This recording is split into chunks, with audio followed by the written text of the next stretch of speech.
Good afternoon. Let's start with today's class. I'm sharing the screen.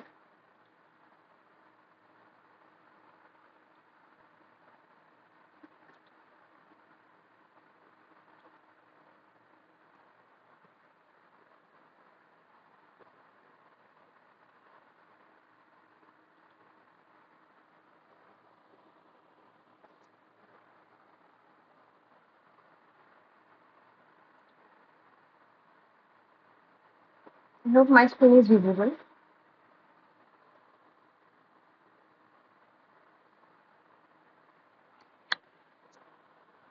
Can anybody confirm that?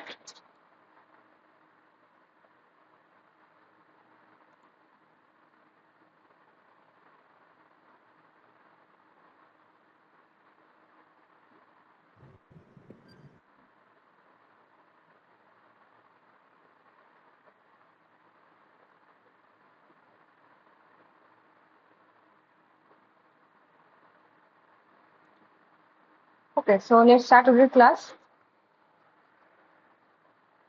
So,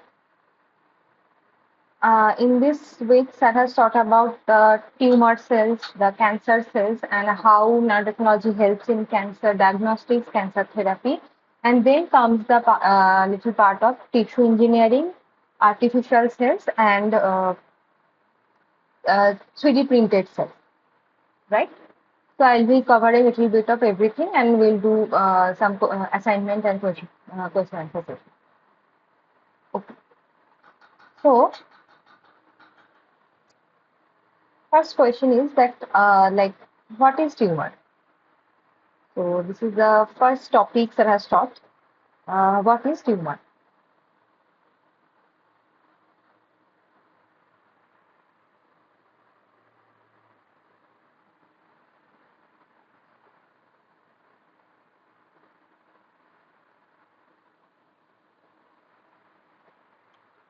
So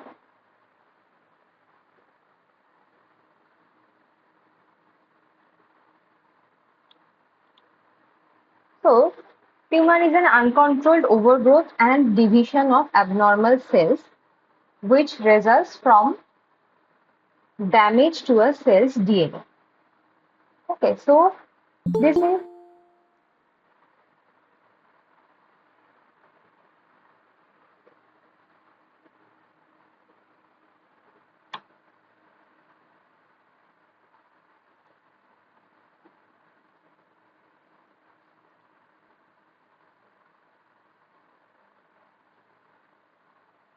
so tumor cell means it is an uncontrolled growth or any kind of lump in our body, which is not there in general cases, but some extra overnatural growth that is called tumor.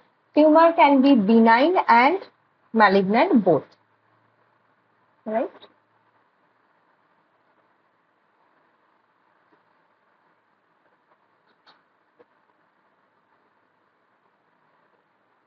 Right. So this is the image of a benign tumor, and this is the image of a malignant tumor.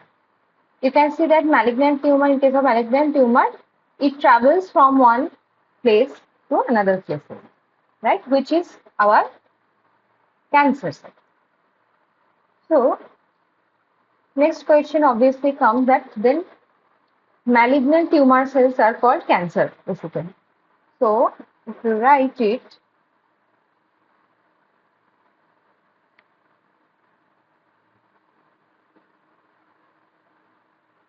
malignant tumor cells are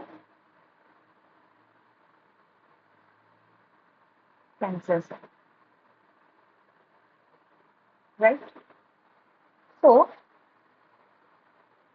it is written that a diverse group of diseases characterized by the uncontrolled growth and spread of abnormal cells which can invade healthy tissues and organs. So, cancer cells replicate, benign cells don't replicate, but cancer cells replicate. Cancer cells replicate and they, through blood, with the help of blood, they can travel throughout your body, right? So, this is the cancer cells. So, one we can see a video here.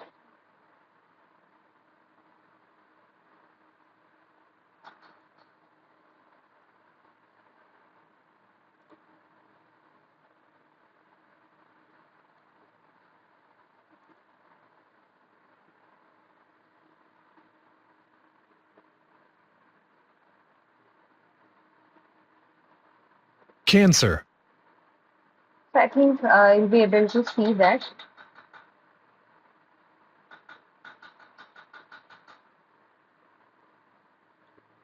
So, this is the uncontrolled cell growth in a healthy, a very uncontrolled way. In a healthy body, it is growing very uncontrolled way.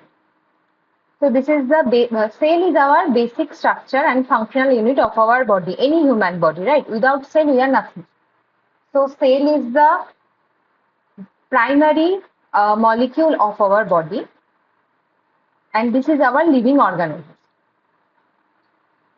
It is the smallest unit of life and is often called the building block of life, right? So in each cell, there are innumerable components, including the thousands of proteins, which about protein we have talked in the last lecture.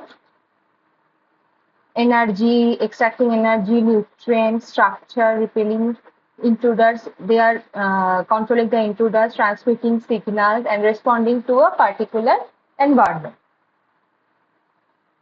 So, damage to the genetic material of cells by environmental or internal factors sometimes result in cells who lost their ability to react to signals, right?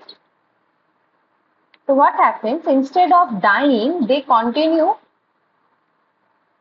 to multiply until a mass of cancer cells or mass of cells or a tumor develops. So new tumor blood vessels are formed to supply the tumor cells with proper nutrient.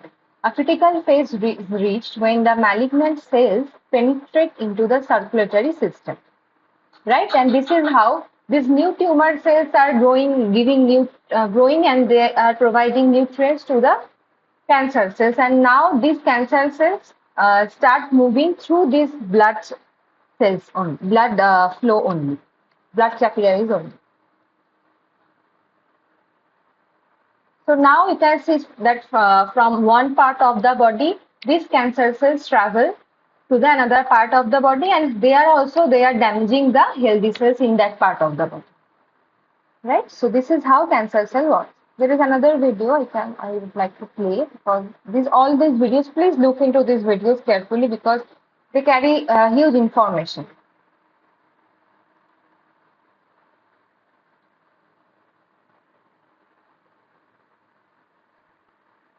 So this is this talks about the anatomy of a cancer cell, that how a cancer cell looks like. Okay.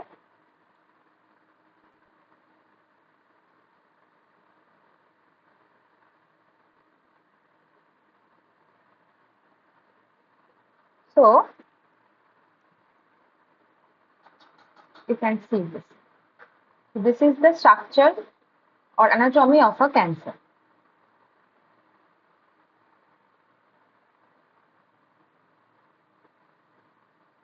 So that particular cells escape the normal control mechanisms of the body and they continue to grow and they may spread. That's what we are calling it cancer. So you can see that how it is changing its features.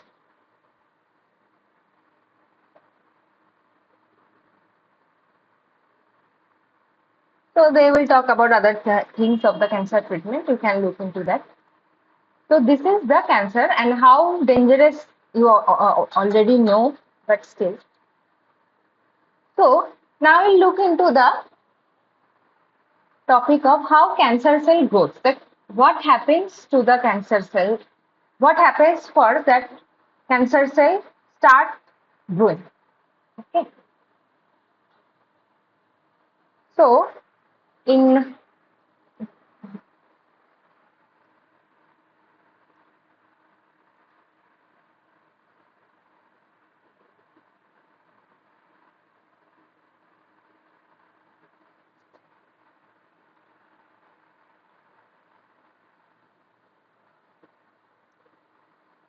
so how a normal cell grows?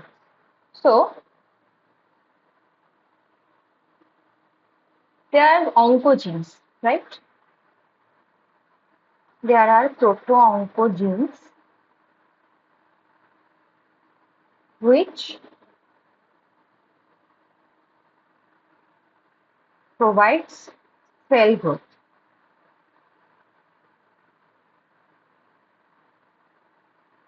right? And there are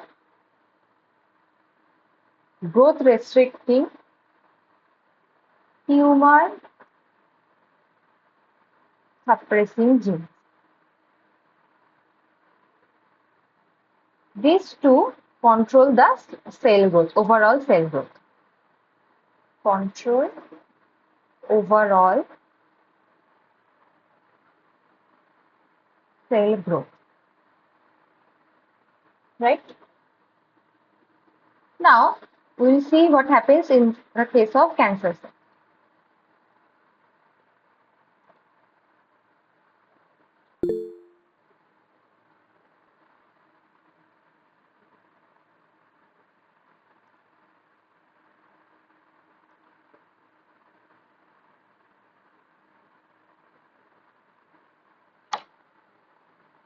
Uh,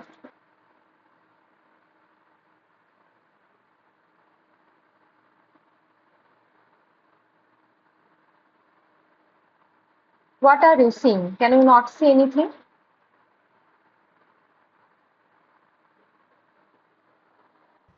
No, ma'am, it's visible. Okay.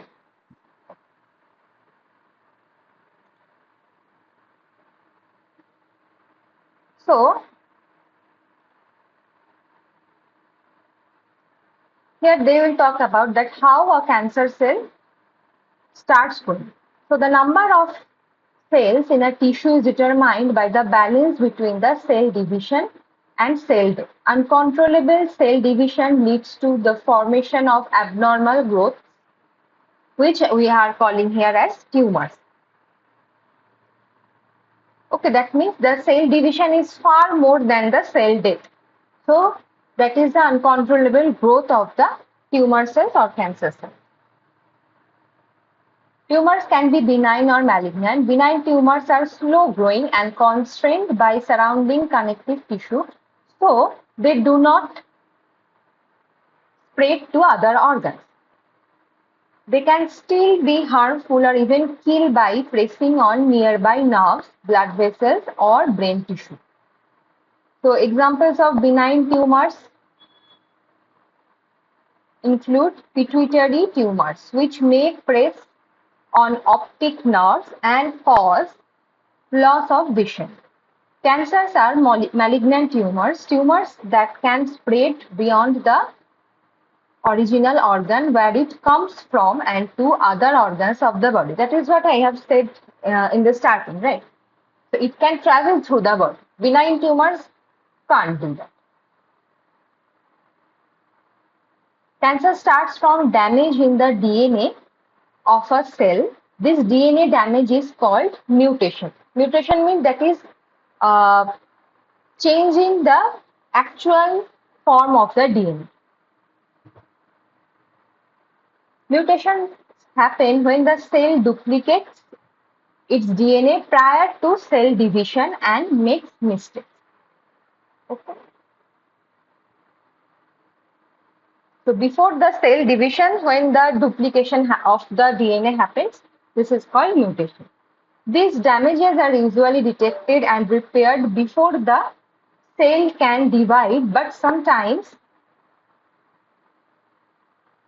some of them may be ignored and transferred. If the mutation is located in one of many genes that control the cell cycle, it may affect the regulation of cell cycle in the cell carrying it and make the cell divide faster than it's supposed to, right? So the mutation happens in many cells, not in one cell. Many more DNA damages or mutations would go unnoticed. Cancer is usually the result of accumulation of the many mutations. It is very important. Cancer in one cell, if the cell division doesn't happen and the DNA mutates, you may not feel the effect. You may not see the cancer effect of that cell. But when the mutations happens in of genes happens in many of the cells simultaneously, then the cancer result one can experience.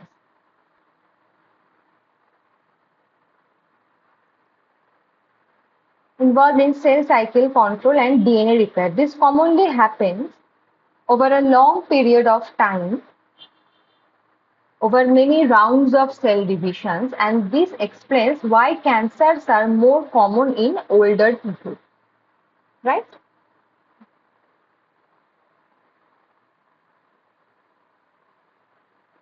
They are born with a mutation that makes them more likely to develop a certain type of cancer, which comes from the gene of the particular family.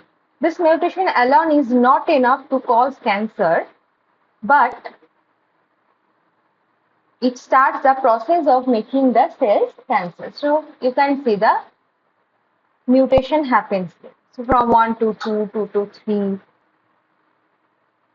and it is finally for the cancer cells.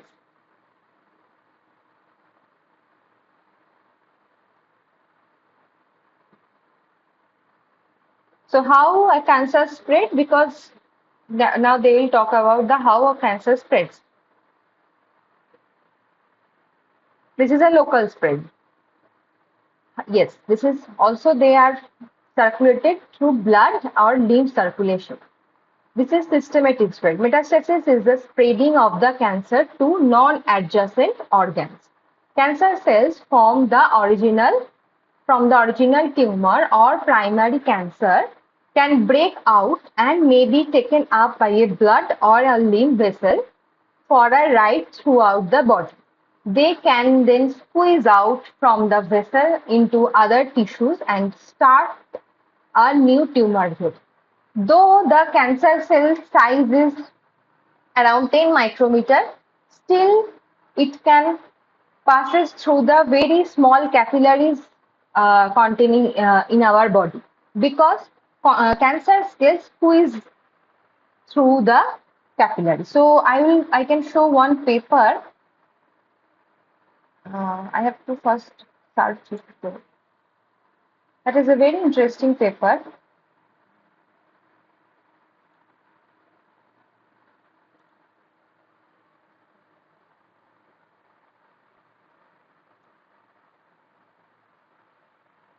Just a minute, I am showing that how cancer cell passes through very squeeze channel.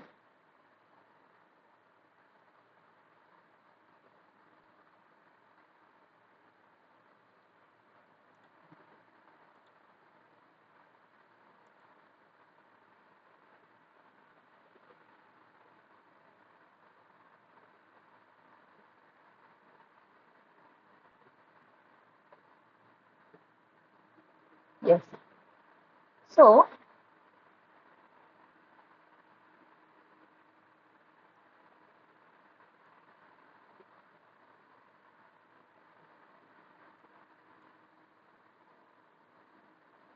you can see the diameter of the channel. So they have mimicked this structure of the capillary. You can see here. So you can see how small the capillaries in our body is. It has, so the channel is about 35 micrometer and the gap between this is 7 micrometer. Because they are mimicking the body condition, because the capillaries in our body, the blood vessels in our body is of the order of around 7 micrometer. That is why they are mimicking it. They have made this channel and now they will show that how cancer cells of bigger size can also pass through it.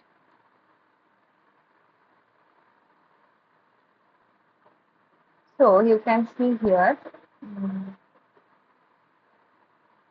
yeah, this one. So you can see, right? Initially, it is saying the high-speed camera imaging of the movement of HeLa cell. HeLa cell is one kind of cervical cancer cells. Okay, HeLa cells through the constricted portion of the microchannel. So, in the figure A, only single cell is there. So, motion of a single cell, a single drop approaching the constriction. So, it is squeezing itself and then it is approaching towards the constriction. In the second stage, you can see that cell entering the constriction. In the 3 and 4, you can see cell moving inside the constriction. In 5, cell squeezing out of the constriction, and 6, cell flowing outside the constriction. So you can see that how even if this is a very small gap for a cancer cell to pass, healthy cell will not pass like this, right? But cancer cells squeeze itself and that is how they pass through from very smaller parts of very smaller channels, pass through very smaller channels in our body. And you can sometimes you have heard of that the cancer cells we are getting from initially at one position, but after some months, maybe after some years, maybe you can figure it out in the another part of the body. So this is the result. The image B is shows the motion of 3 cells together. You can see that every time every cell is doing the same thing. It is first approaching the constriction, entering the constriction, moving through the constriction, and then it is squeezing out of the constriction. In the last case, you can see the multiple HeLa cells are there, right? So this one video is also there.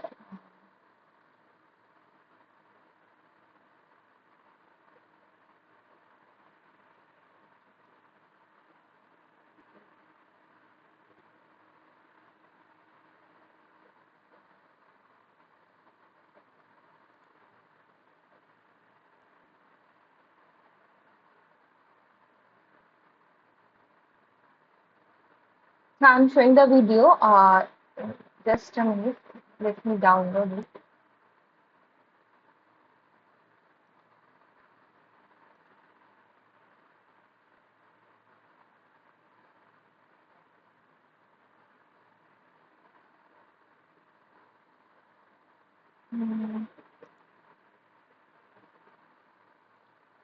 Let me download all the videos. I'm sure because it is a very interesting study they have done, and which actually mimics the condition of the cells movement in our cancer cell movement in our body.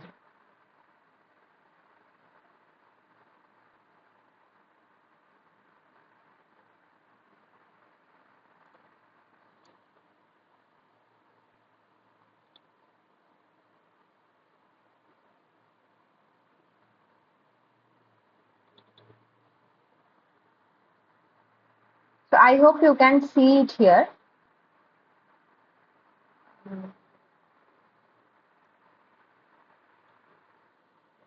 Just a minute.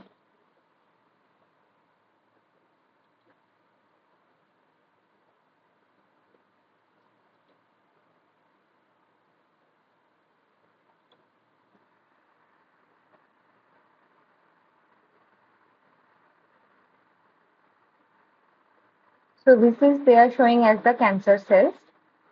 These are the cancer cells flowing. Okay. Now you can see how in the constrictions also they are moving. Right?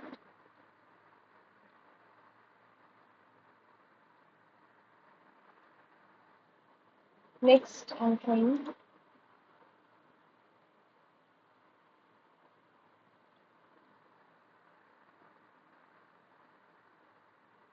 See, this is the one cancer cell is going.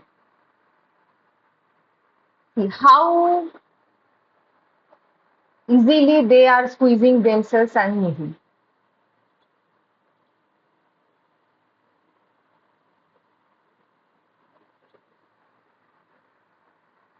This is the 3 cancer cells.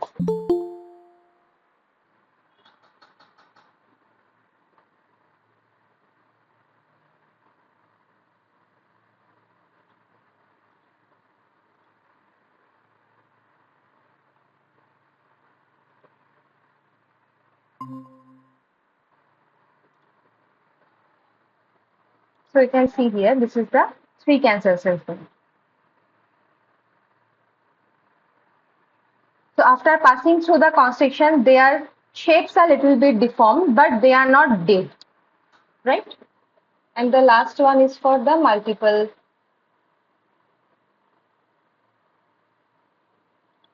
multiple cancer cells.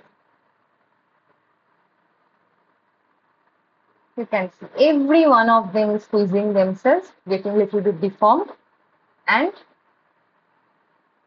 they are passing through the constriction.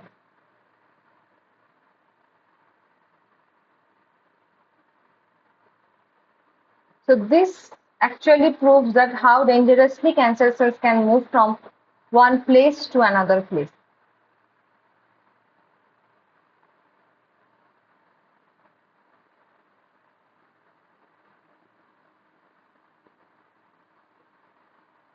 Right? Okay. So you can complete the video later. Right? So proceeding to the next question, like what are the types of cancers? What are the types of cancers? So broadly, there are 4 types of cancers. First one is the carcinoma. Second one is the sarcoma. Third one is the leukemia. And fourth one is the lymphoma. So this carcinoma talks about the cell growth, abnormal cell growth in epithelial tissue. Epithelial tissue such which are mostly common, like in uh, glands, in breast, right? And other things are there. Sarcoma is abnormal cell growth of solid tumor growth in muscles. Leukemia means in bone marrow, and lymphoma means in lymph nodes, lymphatic nodes. Okay. So they are broadly defined, divided into these 4 types of cancers.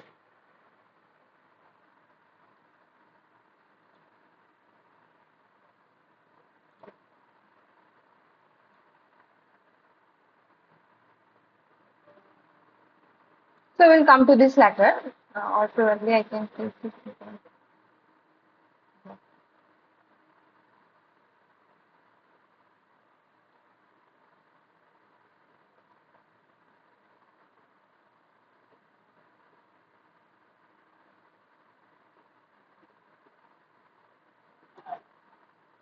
So now comes the next part is what is quantum dots.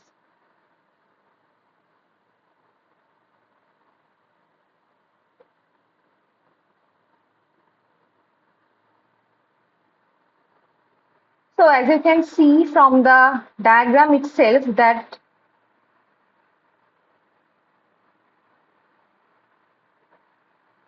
it has it is mostly formed of the semiconductor material,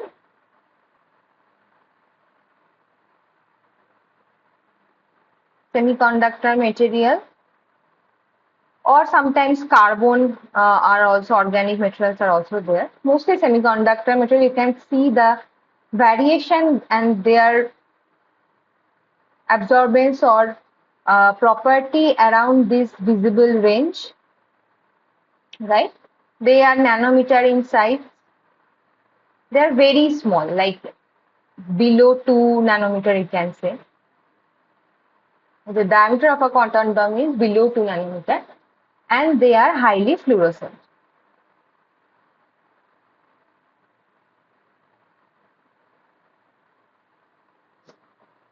right?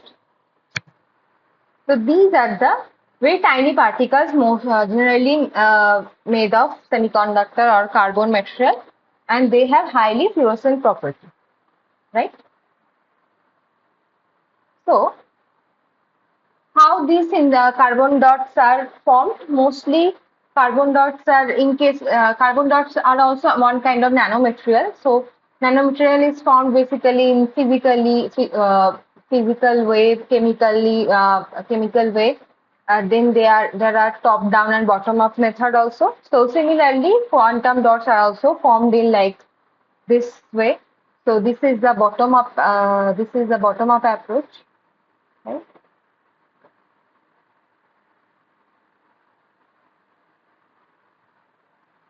Right. This is the bottom up approach. So here chemically they are synthesizing. Initially they are taking a precursor solution and they are giving heat at a particular inert gas chamber, right? And now the growth happens at the heat and it forms a solution of a particular color which gives the particular quantum dot. Okay. Electrochemically also they synthesize. In the electrolytic cell, there is a graphite electrode, and there are electrolyte solution. And now, when the voltage is given, this graphite electrode breaks down into, or electrochemical oxidation happens, and they form small quantum dots. This is the electrochemical way of synthesis of the quantum dot. Biological synthesis of the quantum dots are also possible. So, biological, so that everyday fruit like watermelon, cabbage, tomato, broccoli, you can see here, and they are hydrothermally pressed and at a particular pressure and temperature, and that brings us the quantum dot solution. Okay, so these are how. There are other methods also, but this is the basic synthesis process of the quantum dots. So quantum dots why are important, right? So we will understand that quantum dots are very important in medical imaging because we have just talked about that they are highly fluorescent, right? So you can see here. These are the quantum dots can also be used. Quantum dots are biofunctionalizable. That means they are easily functionalized like the nanoparticles, and they can be used in healthcare imaging, in microfluidics, or in environmental pollutant detection also. Okay, so this because of their huge range of detection using this highly fluorescent, they are easily used. You can see here there are different stages where can be detected through the quantum dots.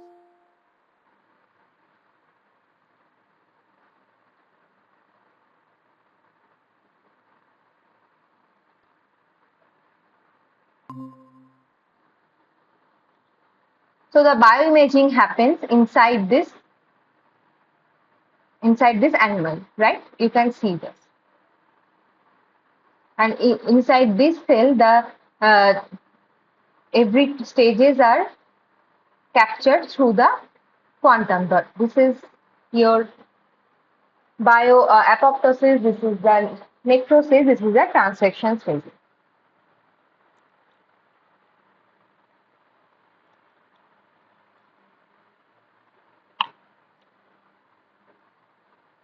Okay.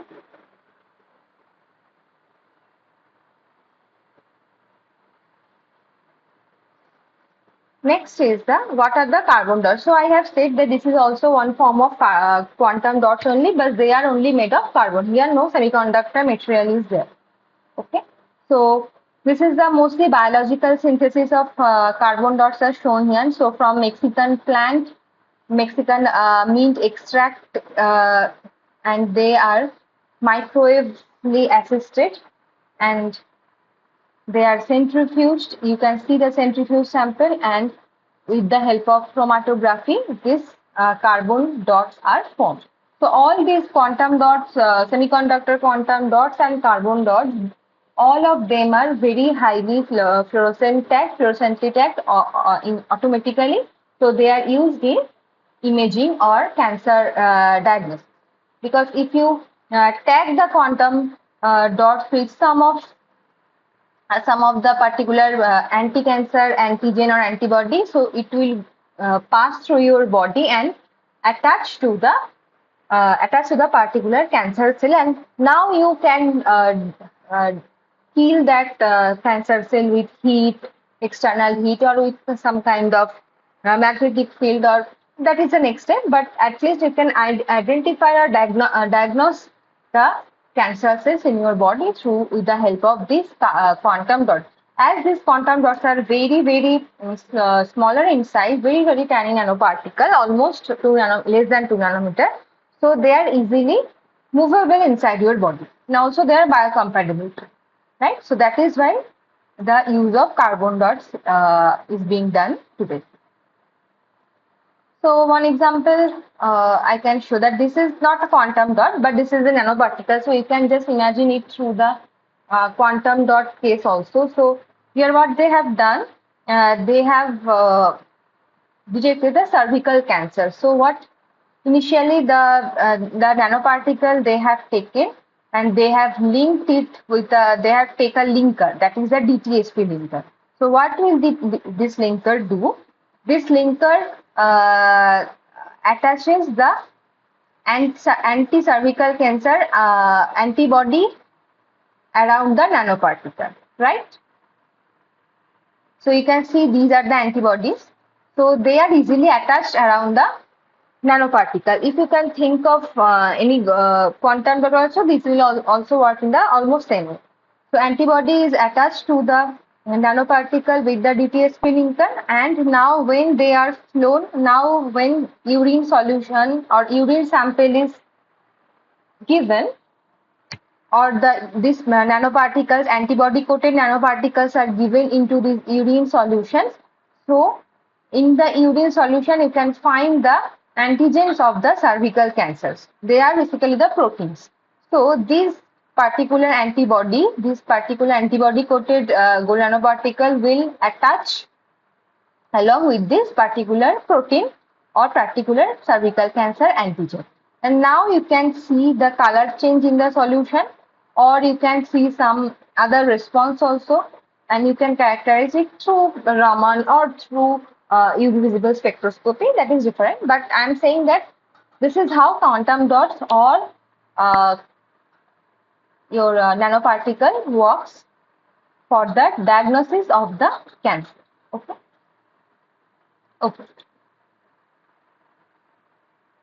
So next question is, what ion is used for high contrasting in MRI? What ion is used in high contrasting in MRI?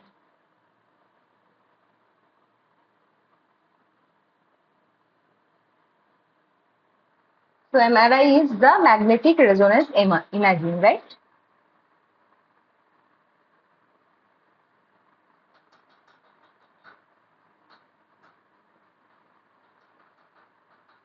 magnetic resonance imaging. So for the high contrast in MRI, they have used gadolinium 3 ion. Okay. So this ions is an ideal ion for enhancing the contrast in magnetic resonance imaging. Okay. Next question. What are the two action modes of therapeutical nanoparticles?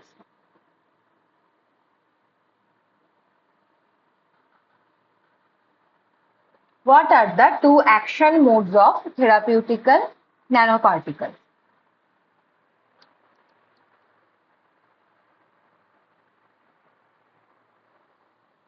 Can anybody tell me?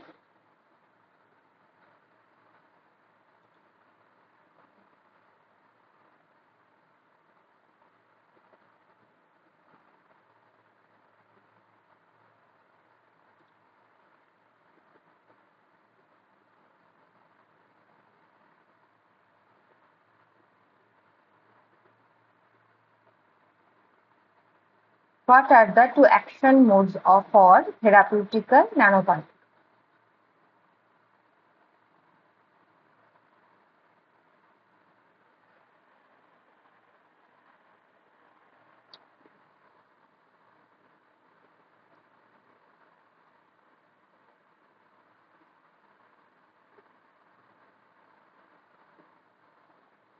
So there are two.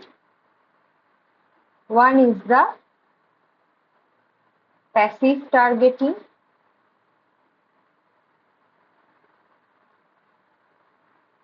and other one is the active targeting. Right? So in case of passive targeting, what happens? That based on the retention effect of particle of certain hydrodynamic size in cancerous tissues, this therapeutical nanoparticle works. So this is based on the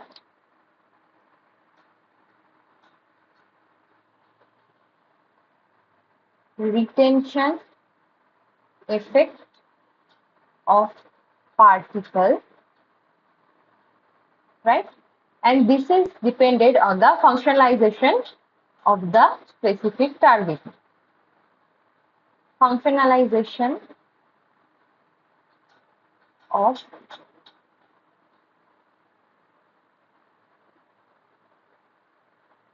specific target. So these are main two action modes for therapeutical nanoparticles.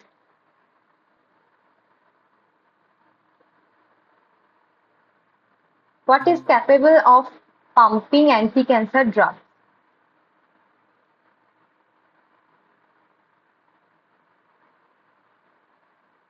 What is capable of pumping anti-cancer drugs out of a cell?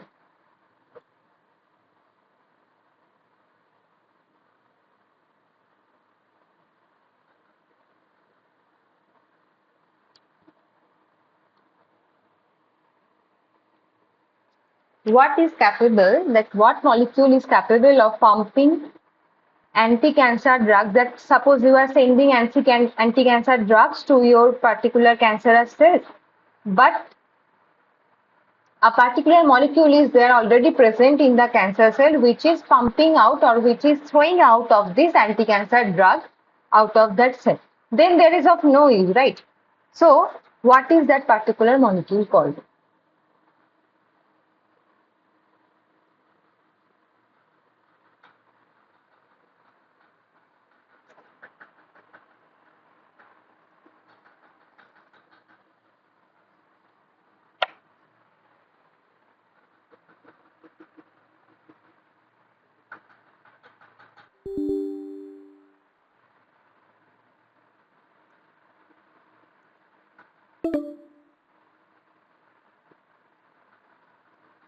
So That molecule is P-glycoprotein. So what happens? Cancer cells, cancer cells releases a protein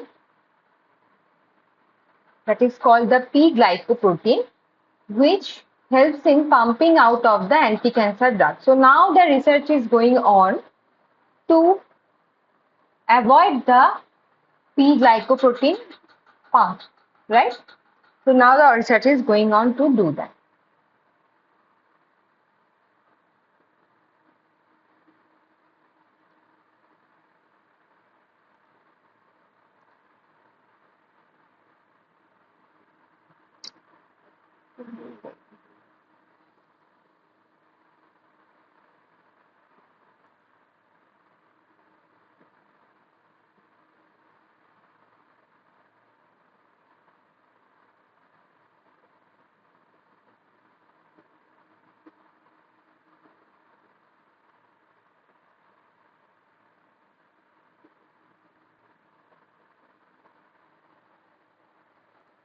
Just a minute, I am trying to extend this call because every day it is a problem.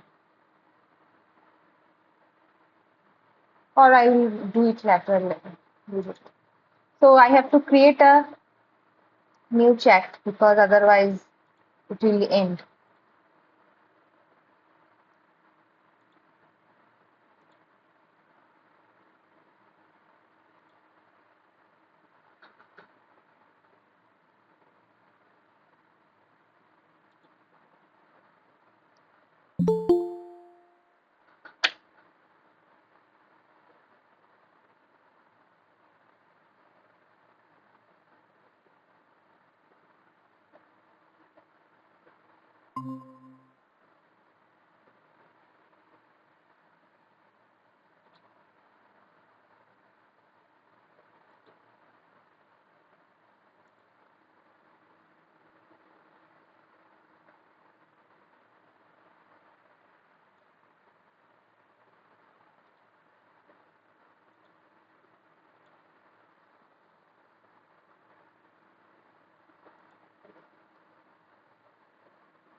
So this is the link.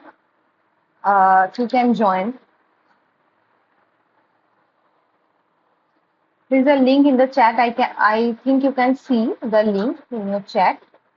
So please join the other call. Otherwise, this will end in 10 minutes.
So I think my screen is visible now.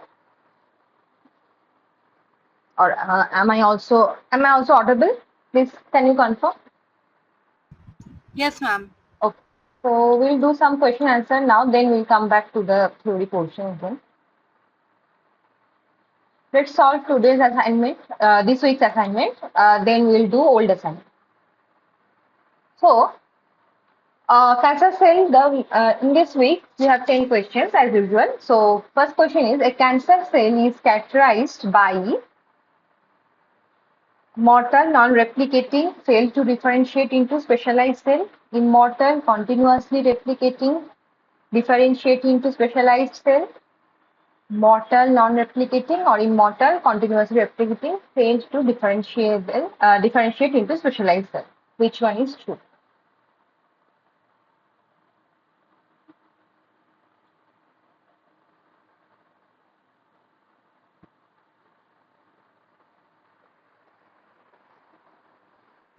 The fourth option. Yes. So the Correct option is 4. Immortal, continuously replicating, and fail to differentiate into specialized cells. Second question is match the components. So carcinoma, sarcoma, leukemia, and lymphoma or myeloma. These are four cancers, four types of cancers, and how they are related.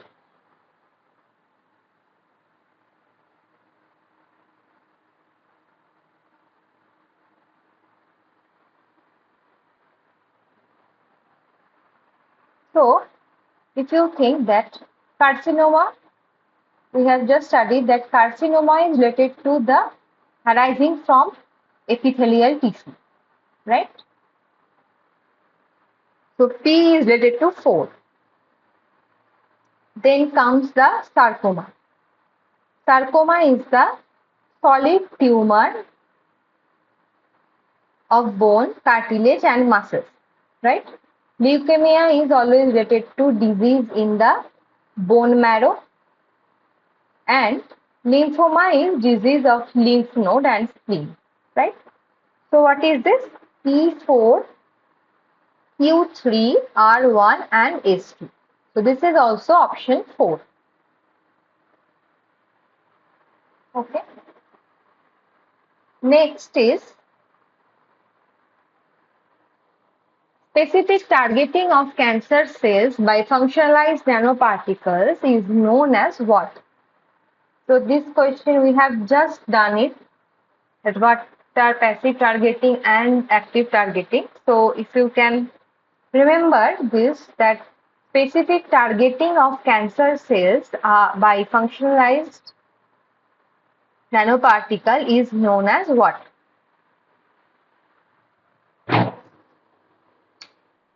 Active targeting. Yes, it is active targeting. Fourth one is the select the correct options combination with respect to tissue engineering. So tissues are engineered using a patient's own cells and polymer scaffolds. Tissue-specific cells are isolated from the patient and expanded in vitro. The polymer scaffolds mimic the extracellular matrix.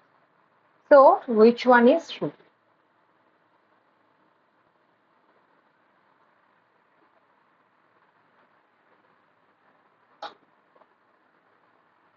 So, we'll go through the tissue engineering later, but first, here all the options are correct.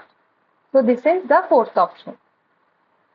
So tissue, in case of tissue engineering, first the patient's own cell is collected and they are isolated, and now they are expanded in vitro or in lab skin, and then this polymer scaffold is working like a extracellular matrix. Okay, so these all the sentences are correct. Next question. 3D freestanding nanowire transistor or device probe made up of thin nanowire and a flexible substrate material. And statement B is this device is used to penetrate the membrane of living cells and measure intracellular signals. So, both are correct or both are incorrect or either of one is correct. Both are correct. Yes. So, these both are correct. Both A and B are correct. Next statement is modified hemoglobin can be lyophilized and stored as a dried powder. And statement B is dried hemoglobin powder can be reconstituted again in 0.5 molar dextrose and 1 molar glucose solution just before use. So here also both statements are correct.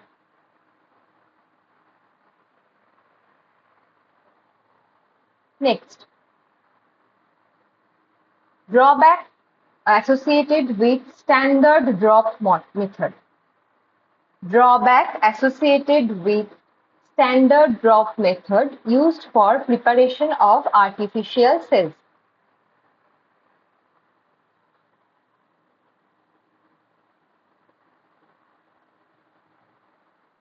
Both A and B. Yes, so this is both A and B. Which it also weakens the membrane and exposure of cells, and it is the property of immunorejection. Fabrication of MRI photoacoustic Raman imaging follows the order from inside to outside. So they have asked for the fabrication of MRI Raman imaging, and they have asked for the order. So this is the first, third one. So gold core is there, then Raman active layer is there because we are doing the Raman spectroscopy. Then the silica shell is there, and then there is this gadolinium coating for the high contrast in MRI imaging. Okay, so this is the actual order.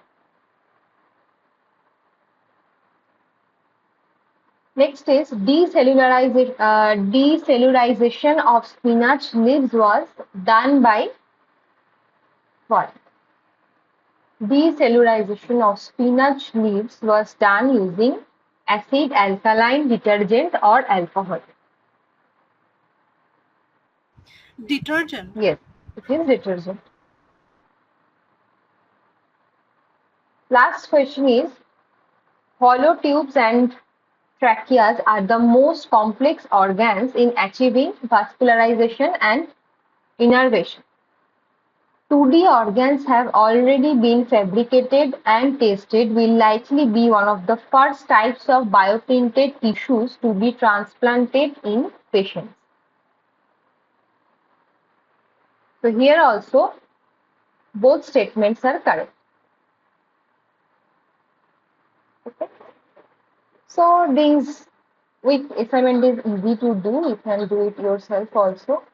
So let's go to the older assignments.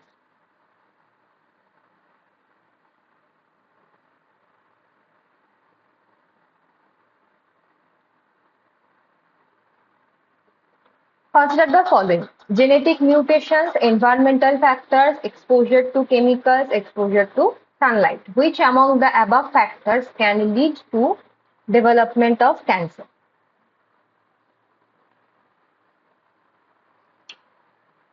So there are four options given. Which do you think are the reason for the development of cancer?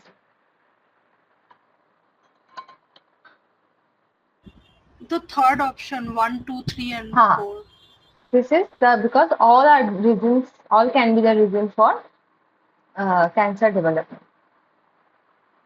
Next is any cell that has proto-oncogenes is a cancer cell. And statement 2 is alterations or mutations in tumor suppressor genes can lead to cancer. Which among the above statements are correct?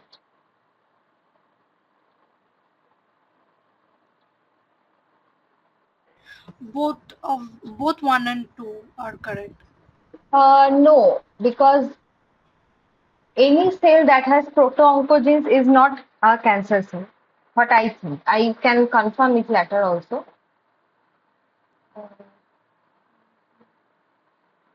I think only option 2 will be the correct answer.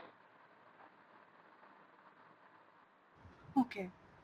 Because alteration and mutation is the primary reason, and proto-oncogenes is present in any cells also. So that is not the reason for cancer.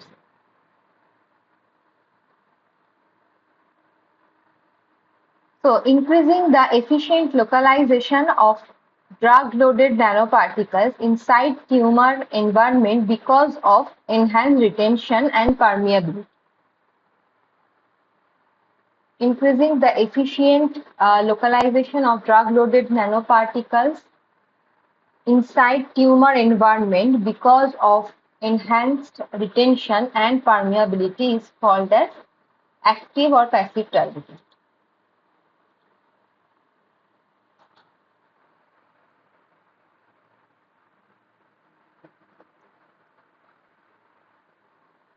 passive targeting. Yes, this one is passive targeting. Active targeting was the functionalization one, and passive was on the retention one.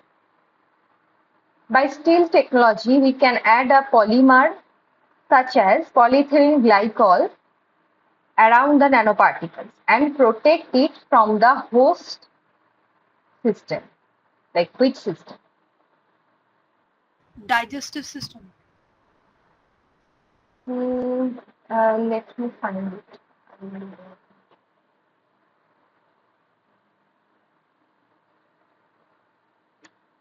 Just a minute, I am searching the answer in it.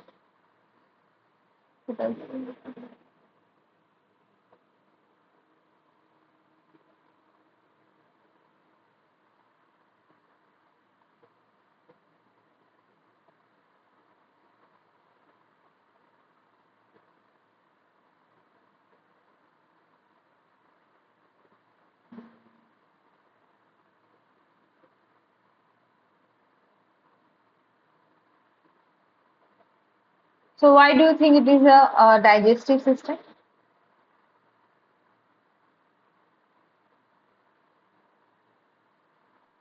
Because there are acids present in the stomach that like destroys the nanoparticles composition for it to be functional enough. So I think then it is digestive system.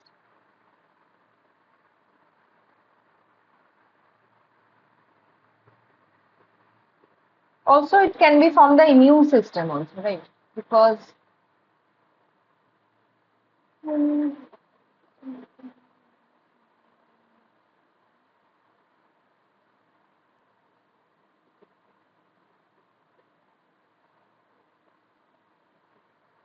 so it has written here that why nanomaterials are doing pegylation because it decreases the accessibility of the proteolytic enzymes and the antibiotics. So for that, I think it may be the reason for I think digestive system also true or immune system is also true. So I'm marking both.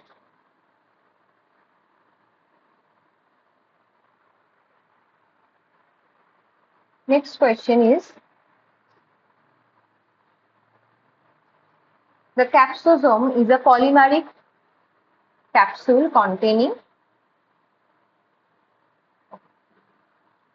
the polymeric no. Oh, I missed the question. The polymeric scaffolds that are used in tissue engineering is of the polymeric 1D structure, 2D structure, or 3D structure. The polymeric scaffolds that are used in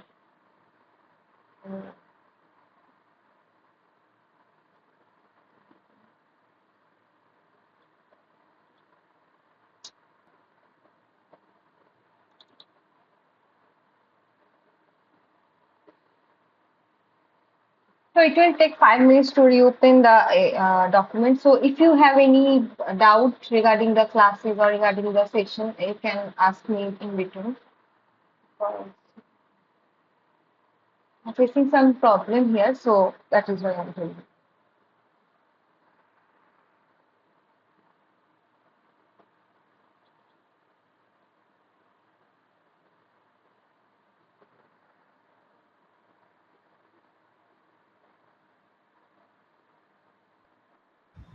There are no doubts so far. I have completed my assignment up to week 2 and I just started with the week 3 lectures so far. Okay, So far there are no problems. okay.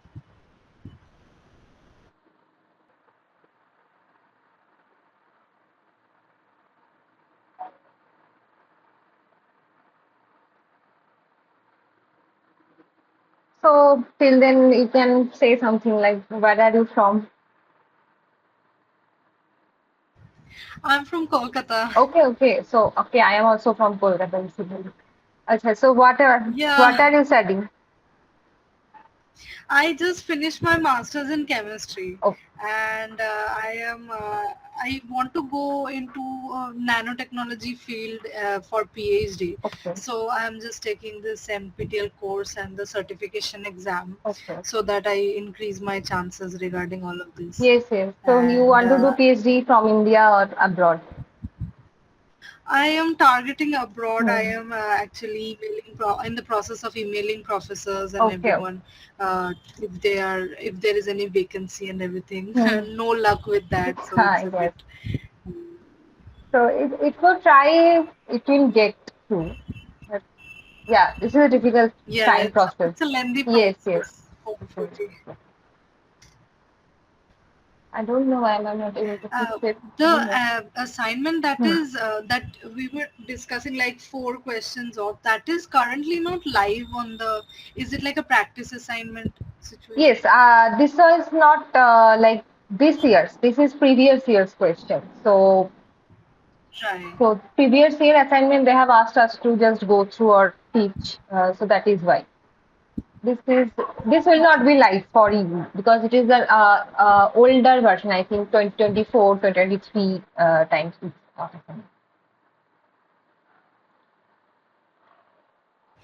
So the certification exam, Yes, will it have questions like multiple choices like this, or will it have subjective answers it will have as multiple well? choices like this.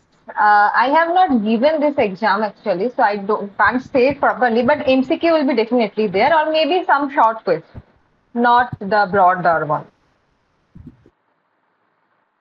Yes, because I think that it is more material than I actually expected Yes. this course work to be. It is actually equivalent of an entire Yes, yes, it is unit. huge. Uh, Like it is complete yeah. nanotechnology. You can each topic is a separate PhD topic, you can say.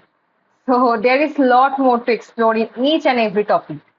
So they are just मतलब showing the glimpses of nanotechnology. That is why they have included everything here, the basics of everything here. But each topic itself is a very, very vast topic. Yeah, it's good to have like an introductory Yes, idea yes, of like all the yes, possibilities. yes. That is why Uh, these courses are. so are you also in the nanotechnology Yes, field yes. I currently am working? PhD student of nanotechnology actually in IIT Guwahati. So IT yes, Guwahati, yes. yes. So what are you working on at the I am moment? working on liquid crystal based biosensing. So basically, biosensing, you know that nanomaterial based biosensing, they are teaching in the course only. So we are using liquid crystal or mixture of nanomaterial and liquid crystal. So liquid crystal is one kind of material which is between the liquid phase and the solid phase. So that is you can call the anisotropic property it shows. So exploiting that property, we are trying to do some sensing or diagnosing some parameters, blood parameters. So that is what my Yeah, that is really yes, interesting. I during my master's dissertation work, I also worked on a gas sensing type yes, of yes, situation. yes, So we were using iron nanoparticles yes, to detect gases like carbon dioxide, isopropanol. yes, So that is what basically got me into this whole nanotechnology field, and I yes. really want something similar, work similar like that in my PhD maybe. So Yes, yeah. very, very true because many people are working in nanotechnology and this field is so vast, there is never ending kind of thing. So there is never ending research you can do in nanotechnology. So it is good.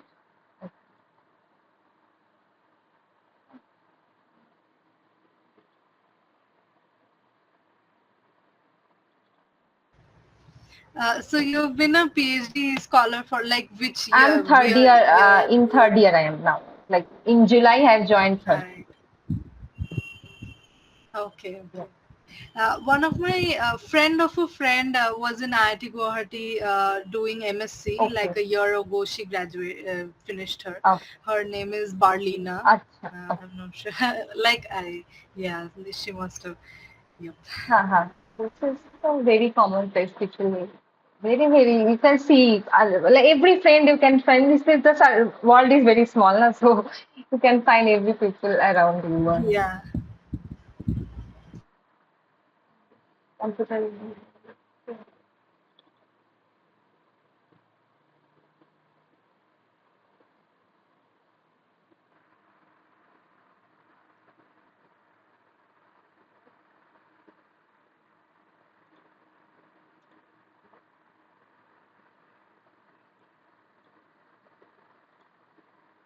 Is a Okay, let's try doing something again. If it is working again problem, then I will stop the lecture. You can see, I will record it later and then upload on the YouTube. You can see from there. But if it is working, then fine. So proceed to the question. Okay, we have lost much time. So the polymeric scaffolds that are used in tissue engineering are.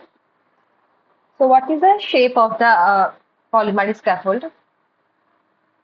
So in case of tissue engineering, polymeric scaffolds are mostly in three-dimensional shape. So it is the 3D. Next, a scar is formed in the skin after wounding because of the damage of blood vessels in the skin, infection of the skin, expansion of the skin, or contraction of the skin. So you also can see in your case also, so when there is some cut in our body, you can see that when it is dried after some days, so the skin at that particular position is get contracted and you can see a little bit scar there. So it is because of the contraction of the skin. Next is the capsosome is a polymeric capsule. The capsosome is a polymeric capsule containing vacuoles, mitochondria, nucleus, or liposomes.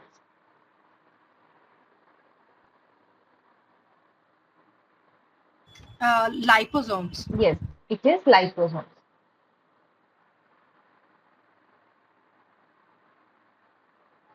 Next, this one is we have done in the today's session also that hemoglobin cannot direct.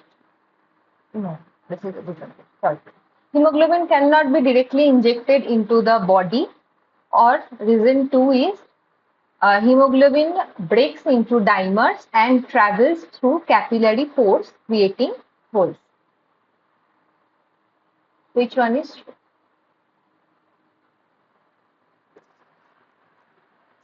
So, both A and R reason and assertion is correct because R is the correct explanation also. Because hemoglobin cannot be directly injected. So, we are not injecting. Hemoglobin is within our RBC. So, we cannot inject directly from an external source. Okay, so this is the first option. Next, 3D printed artificial organs are allowed to mature by keeping them in a bioreactor.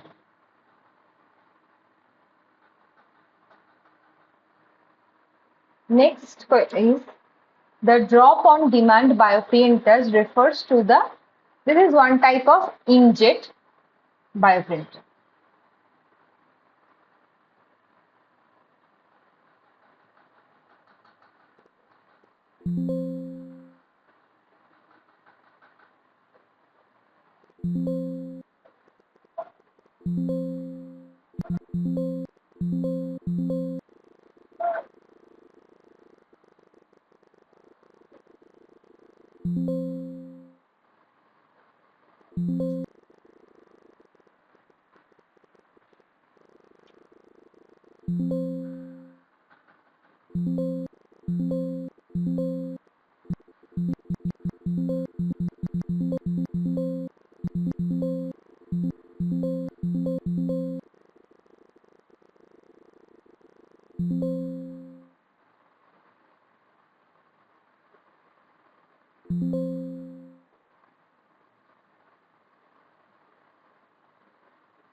So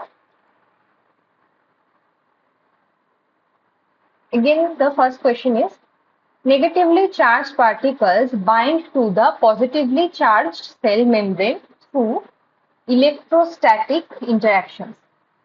And statement 2 is nanothermometers are formed by assembling gold nanoparticles functionalized with peg onto quantum dots.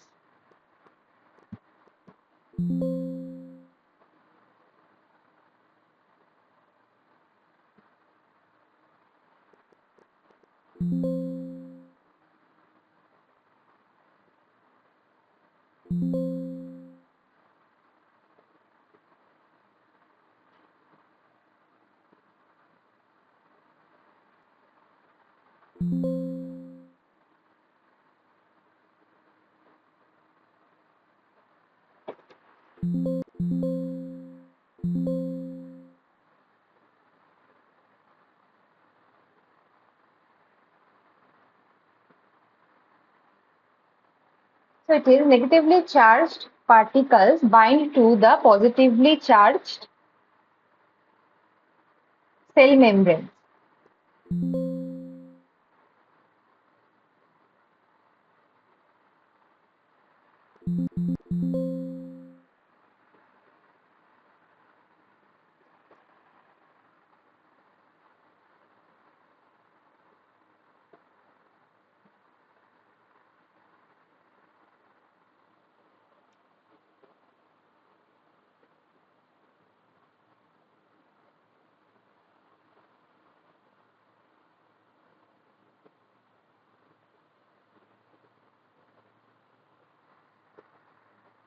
So negatively charged particle bind to the positively charged cell membrane. The cell membrane is not a positively charged portion.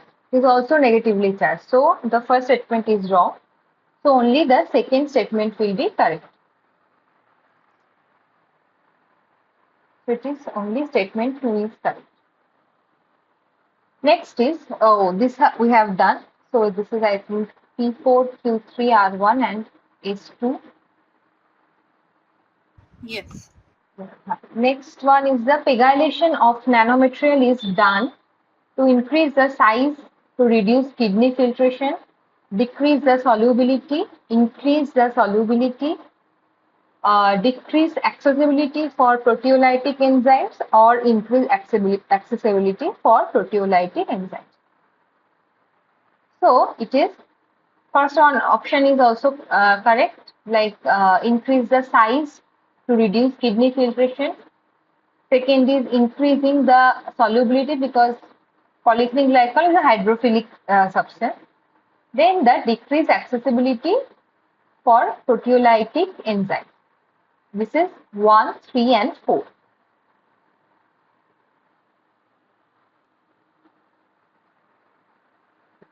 Choose the correct options regarding the abraxane. So it is said that it utilizes NAB. NAB means the nanoparticle albumin bound technology. Second one is the solvent-free nano formulation of Taxol, previously chromophore based.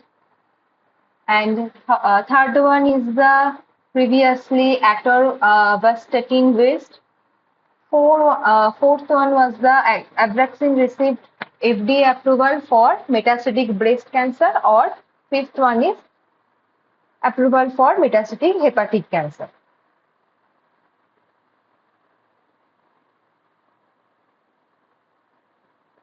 So it is the first option is correct. It utilizes the nanoparticle albumin bound technology. It is solvent-free nanoformulation of Taxol, previously chromophore based, and it is FDA approved for metastatic breast cancer. So this is 1, 2 and 4.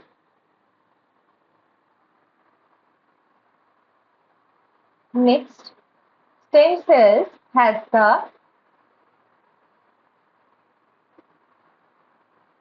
stem cell has the ability to divide indefinitely and self-replicate, inability to differentiate into various cell types, tendency to remain dormant throughout the organism's life, resistance to external signals and conditions.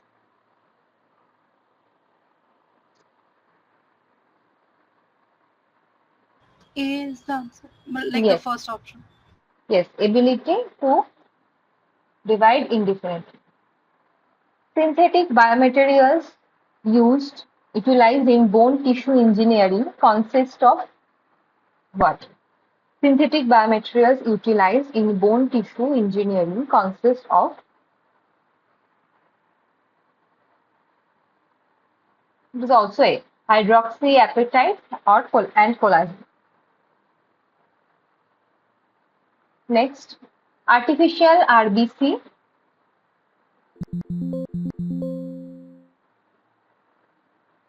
Artificial RBC does not necessitate cross-matching or typing because what?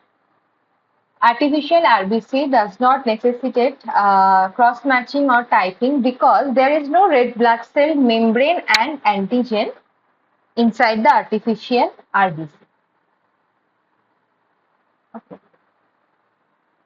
So this hemoglobin lyophilization we have done. So this is both statements are correct. Next, consider the following properties of appropriate materials used in bioprinting. Viscosity, gelation methods, and rheological properties should not induce undesirable local or systemic responses from the host, should demonstrate suitable swelling or contractile characteristics, mechanical properties of the construct. Which of the following one is true?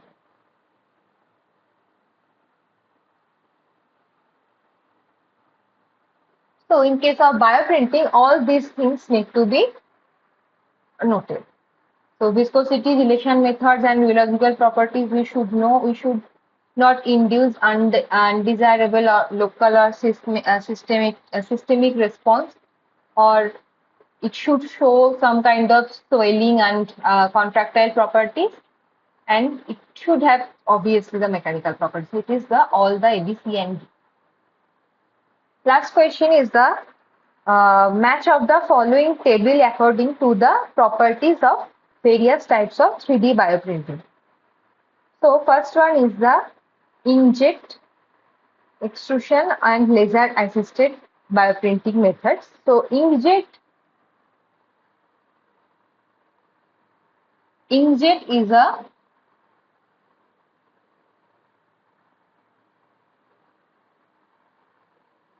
fast and large scale printing. Inkjet is a fast and large scale printing. So A will be 1 and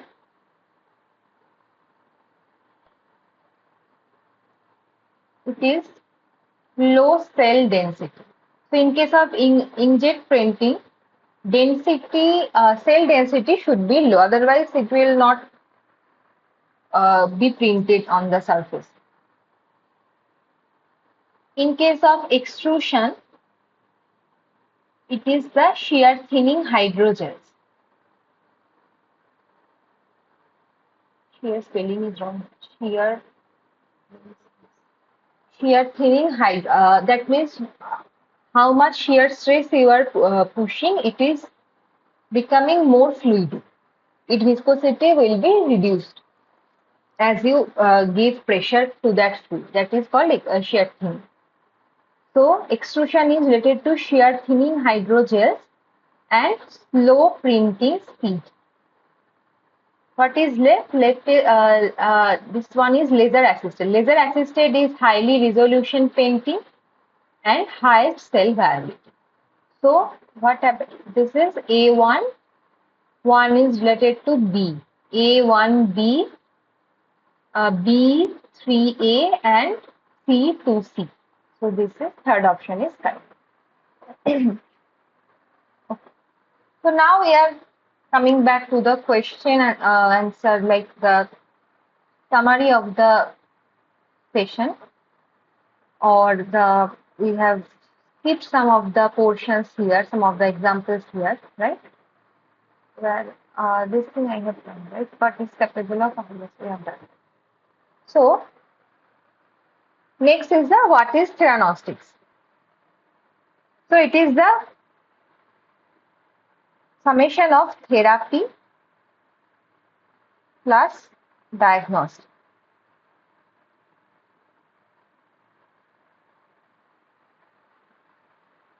That means cancer diagnostic in case of theranostics means here we are mainly targeting the cancer theranostics. So cancer diagnosis is also done and cancer therapy is also done.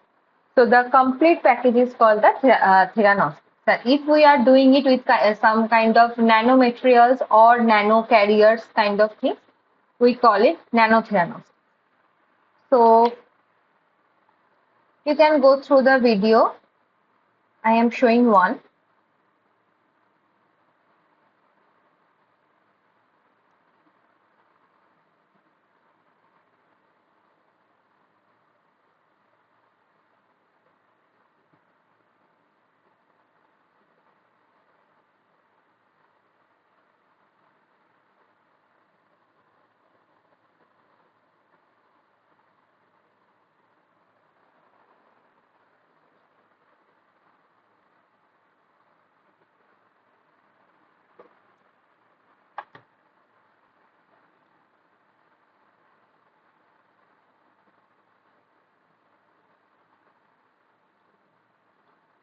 So it is a combination of therapeutics and diagnostics. Theranostics works very differently from chemotherapy or traditional radiation treatments. Theranostics uses special compounds called radiotracers, which are injected into the bloodstream.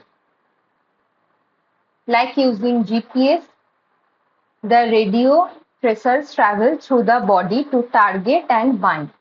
So we are here sending some kind of nanomaterials to specific cancer cells, which are then visible on a PET scan. The first step is to use these radio tracers to simply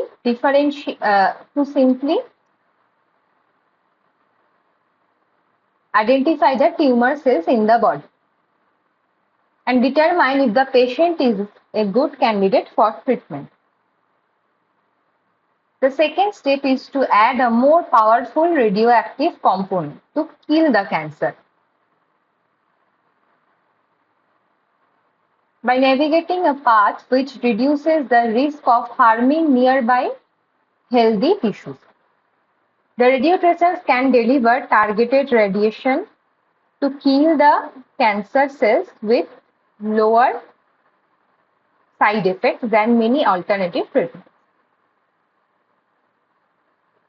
So in case of chemotherapy, what happens, you know that the healthy cells are also getting killed, right, along with the cancer cells. But this theranostics provides very targeted delivery, targeted drug delivery, you have heard the term. So this provides the targeted killing of the cancer cells.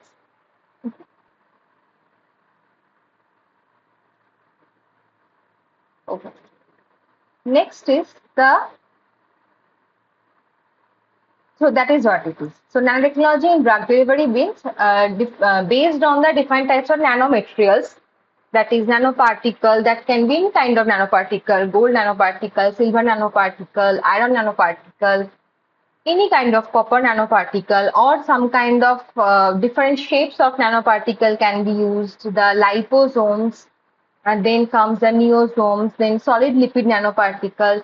Anything can be functionalized with the anti-cancer drugs, and that can be sent for the drug delivery. You can see the video later. I am proceeding. So there is a paper in our lab. So what they have done, they have created a microfluidic channel and they have formed they are sending water from both sides, and in the middle of the channel they are sending Ca plus DMF. Ca plus DMF is the combination of cellulose acetate and DMF is a solvent. So when this Ca plus DMF combined come to the contact of water, what happens? They form nanoparticles. Okay, so that nanoparticles are named as, or nanocomposite you can say. Nanocomposites are named as CANPs for the short form to understand easily. And now what happens? These nanoparticles, CA-DMF nanoparticles are charged with DOX, that is the anti-cancer drug. Full form is, I think, doxorubicin. I might be wrong. You can check the paper. So this is the nanoparticles are encapsulated with the doxorubicin anti-cancer drug. Now, if in the cell culture, if you grow the cells or cancer cells inside this channel, what will they do? They will pass through the channel and attach with this particular cancer cells only, and that will not disturb the other portion or other healthy cells. That will not attach with the other cells. Now, if you have any systems uh, then and there to kill these cancer cells, so that will kill the cancer cell, right? So this DOX, I think also kill the cancer cells. So that is why they are doing it, writing it as a dead cancer cell. So initially they are, so here in this case the cell cancer cells are live. Now when they are mixed with this anti-cancer drug, they are becoming dead. Okay, so this is the schematics of that paper. So this is one of the way they have mimic it in a microfluidic channel, but in real life you will face very other obstacles also. So people have done it many other way also. You can search it online, the papers. So next question is tissue engineering. So you know that this is the collection of tissue, proper cells or patient cells, and then incubate it and then use it for particular treatment. So if you see the video,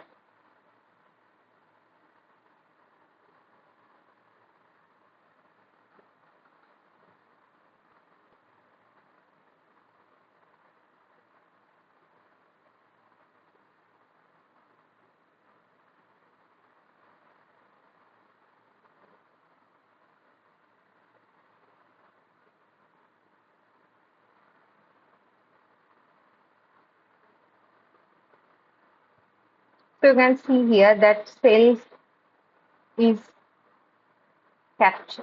cells are separated from a patient and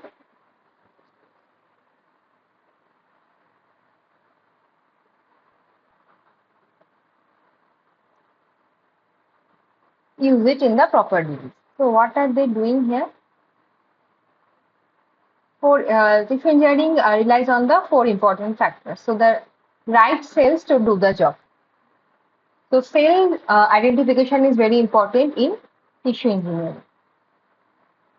And then we need the scaffold. So right environment is the scaffold to support the cells. And then comes the right biomolecules like growth factors to make those cells healthy and productive, physical and mechanical. So all these things will come in the tissue engineering case, and they will be influencing the development of cells, healthy cells. The cells can directly be harvested from the target organ, developed from precursor or stem cells, or taken from the lines grown in the lab, ideally from the patient as that limits problems with rejection. The supporting structure can be derived from the donor tissue from natural or synthetic polymers. The supporting structure here means the scaffold, 3D scaffold.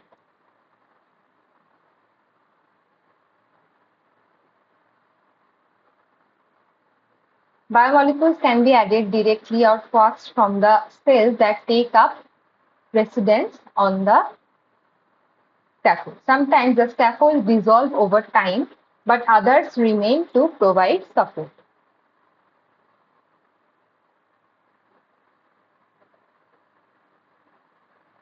So this is an example of tissues and organs that have already been successfully tissue engineered, I think, in real life.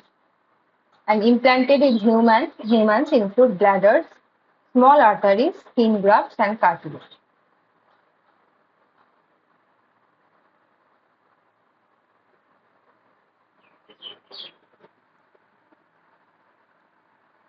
So this is tissue engineering. So what are the 3 tools of tissue engineering?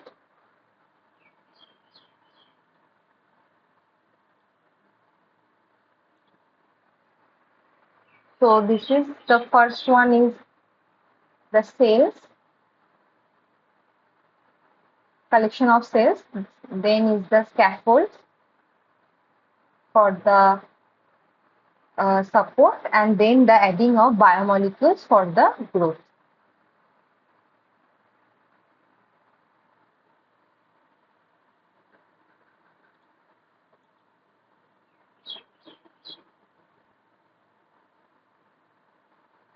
Right?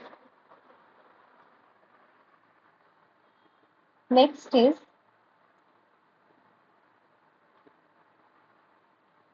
the definition of stem cells.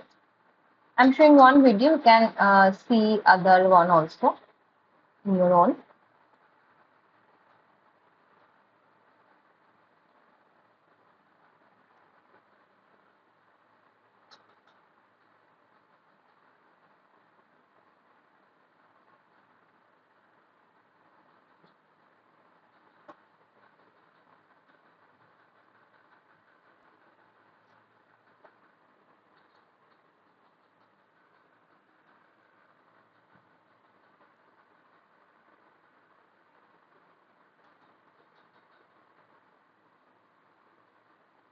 The human body contains organs such as bones, the brain, the heart, and reproductive organs. The basic cells that give rise to all of the different cells in these organs are called stem cells.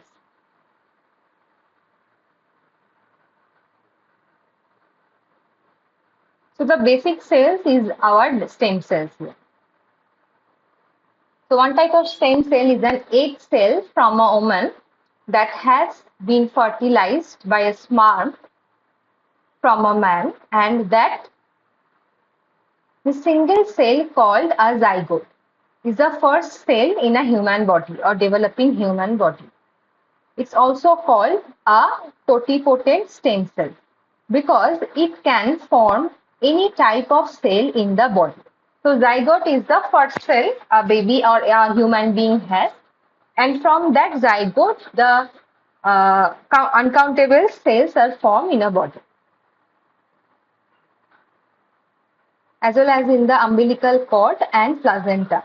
After a zygote has divided a few times, it becomes an early stage embryo called a blastocyst embryonic stem.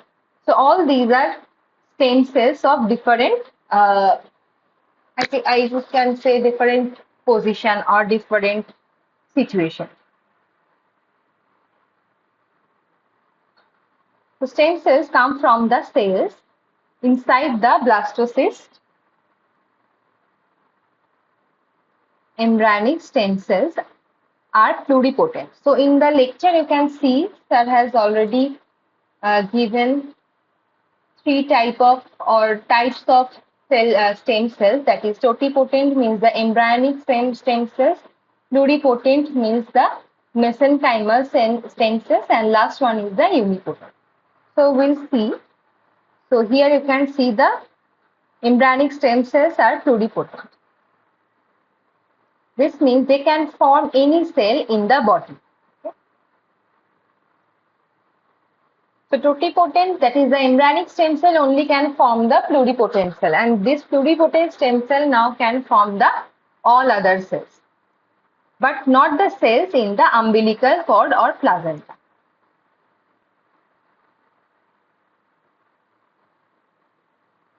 In the lab, embryonic stem cells are donated from leftover embryos created during in vitro fertilization,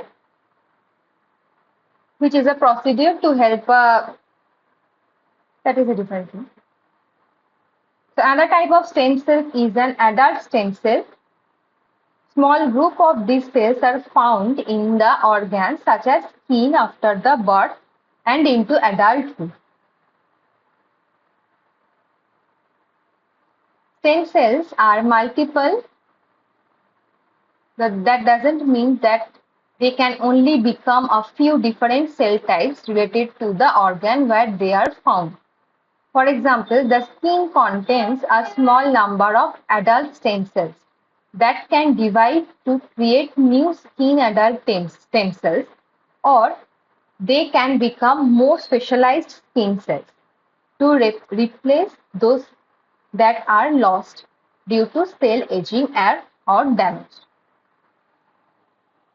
So you can see stem cells are how important.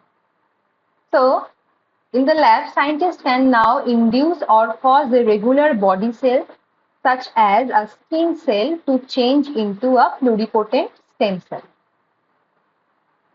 Like embryonic stem cells, these induced pluripotent stem cells can become any type of cell in the body.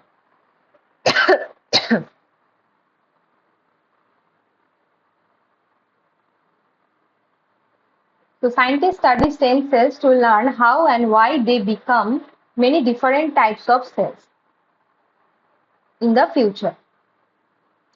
These cells may be used to regrow tissues and organs that have been damaged by injury or disease.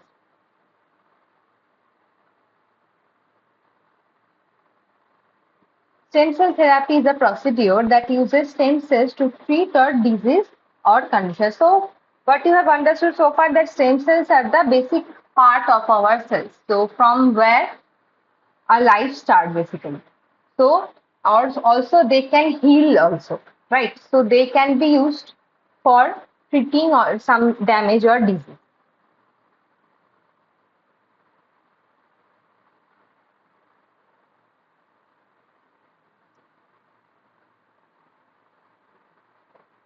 So stem cells is used for the cure of blood in cancer, in the leukemia cancer.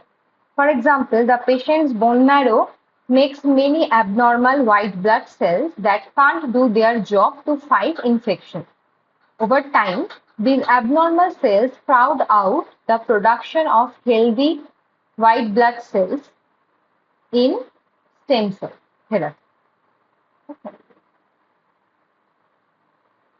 So these are differently named. So you can see here. So they are taking a sample of blood or bone marrow from the patient or a donor.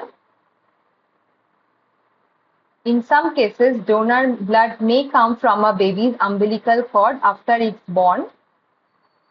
These tissue samples contain healthy hematopoietic or blood-forming stem cells.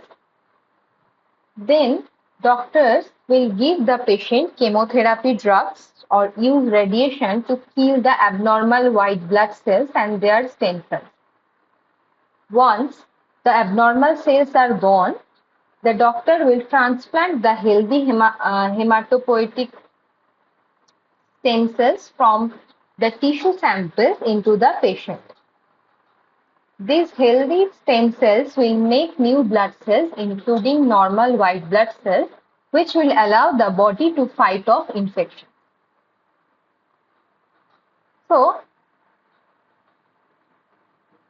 So in case of leukemia, what are they doing? They are taking out some stem cells, which is helping in growing the new blood cells.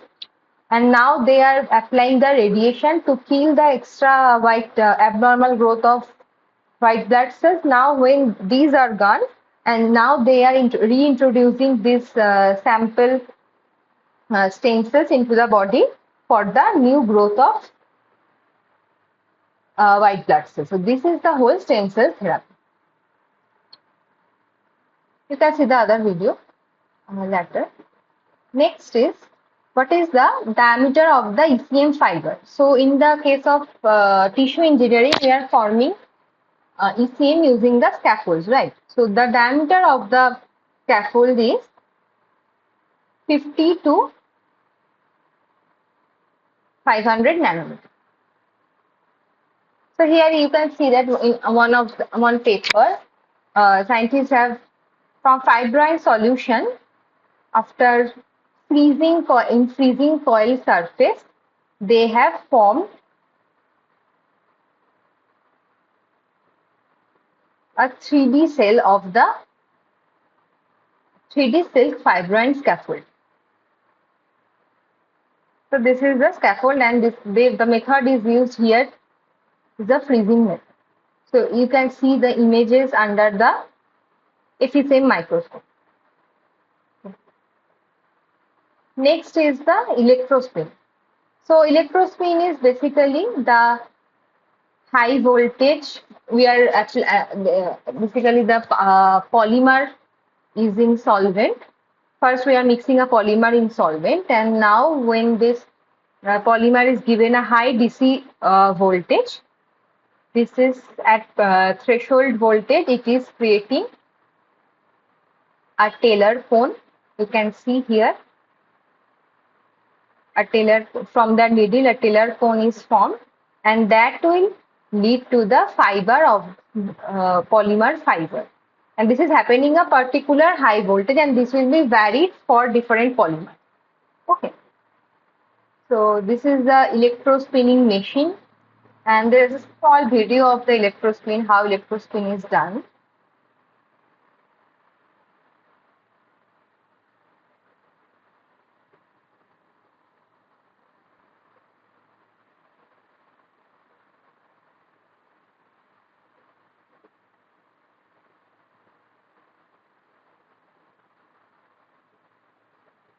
So here you can see that they are forming the polymer solution in a solvent, and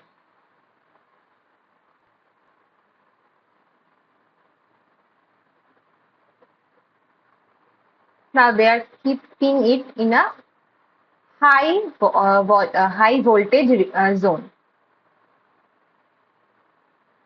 The combination of interacting electric and surface tension forces resulting in electrohydrodynamic, you can see. So high voltage is given around this, and what does the surface tension do? Surface tension is always keeping the polymer droplet attached to the syringe needle surface, right? Needle inlet. But when a certain voltage is crossed, that surface tension of the polymer solution or interfacial tension of the polymer solution will not be able to anymore hold it back. Right. So now the electric field force or electric force will be dominated, and due to that, it will form a Taylor cone at the beginning, and it is coming out like this, and it is creating some spray kind of thing. From the video can understand that this is spraying something, and that will lead to the polymer fiber. After drying, you can see that is the polymer fiber coated. So combination of interacting electric and surface tension forces resulting in electrohydrodynamic phenomena which affect a solution when a high voltage is applied.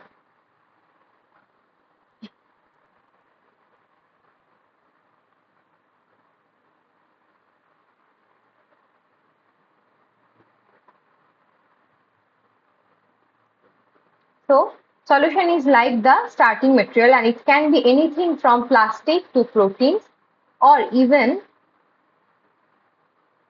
drugs. Next, load your solution into a syringe that is then connected to a special nozzle or emitter using a tubing assembly. This emitter, typically a capillary needle, helps to create a tiny electrified jet of your polymer solution.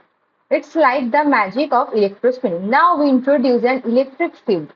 When you apply a high voltage, so you have to apply a high voltage here. Only in like in 1 2 volt it will not create electrospinning. So it will have to apply a very high voltage in kV maybe. When you apply a high voltage between the syringe emitter, that is a needle, and the collector, usually a metal plate or drum, what happens? So you can see that when no voltage is there, it is stuck. So what is happening? The surface tension or interfacial tension of the polymer solution is holding it back in the needle. But when high voltage is applied, the surface tension is not anymore able to capture it. Now the electrostatic force is more dominant than the surface tension force, so it started spraying.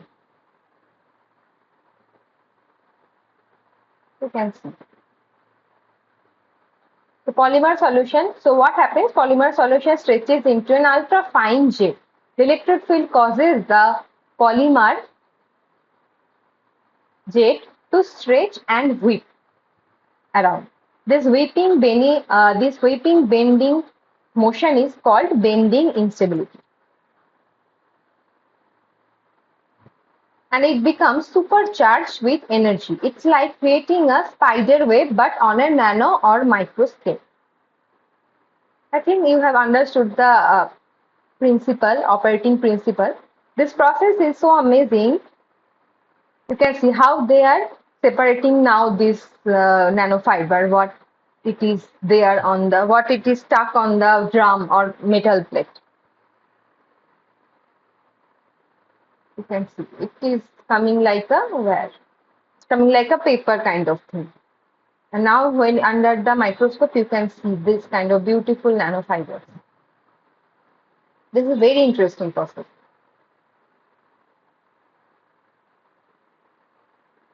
So these fibers are so strong that they can be used for drug delivery also.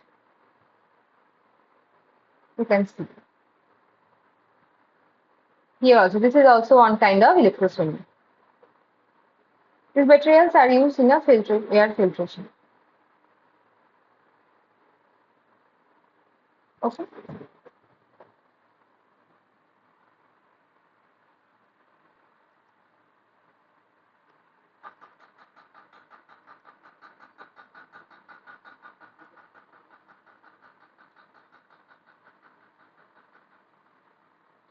So I have some 10 slides left. I am going it very fast. So what is contact angle? Basically, contact angle is suppose there is a plate and there is a droplet of something. So this angle it makes is the contact angle of the, sorry. This angle is the, so if you draw a tangent through it, this is the contact angle. Okay. So contact angle will be varied. So suppose there is a water on a surface and it is creating like this kind of film kind of thing. So that means the angle is very less, right? So this surface is called hydrophilic surface. And suppose some structure is there and water is forming this kind of structure. So this is more than 90 degree angle. This is below around 0 degree, like around below 20 degree angle. This is a more than 90 degree angle, so this is called hydrophobic. That means it is not loving the water. Right? You have seen the lotus leaf, right? Lotus leaf, if you see very carefully, always the water droplet always falls through the uh, lotus leaf, like it never waits the lotus leaf, right? It always rolls down, right? So that is because lotus leaf is hydrophobic. That is why it happens. So what is artificial cell? You can see the video here. So artificial cell is the uh, synthetic cell is used. It is not the natural cell, but some portion of it is collected from the human and then it is synthesized artificially. So let me check once. Let me show you once. What is that? Just a quick view of that.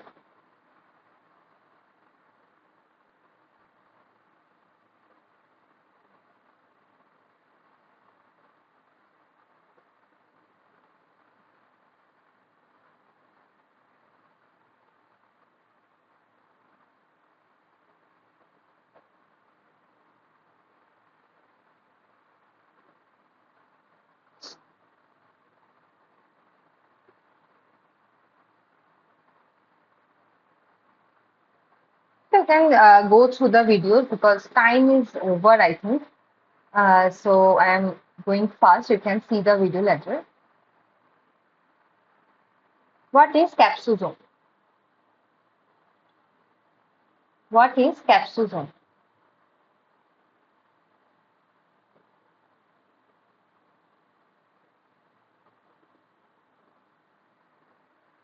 So you can you know already that it is the multiple layer of liposomes, right?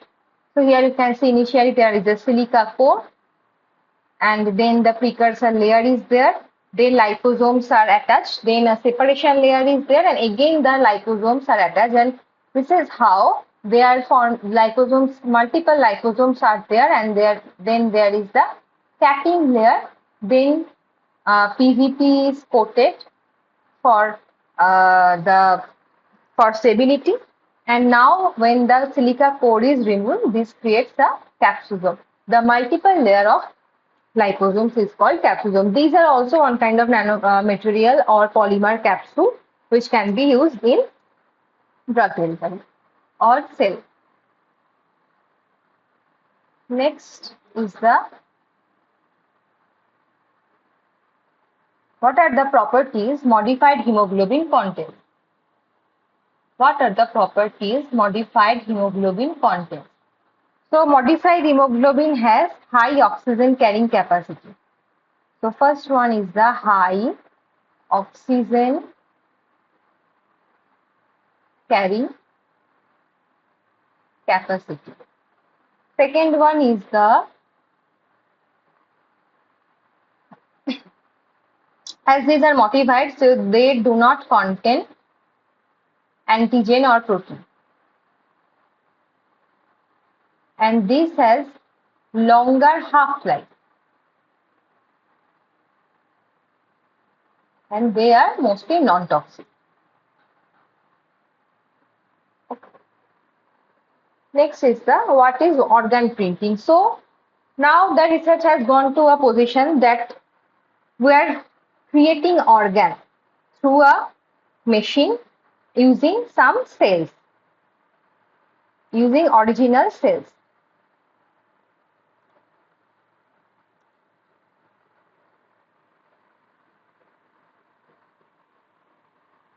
So you can see anything can be printed in a high-end bioprinter or high-end organic printer.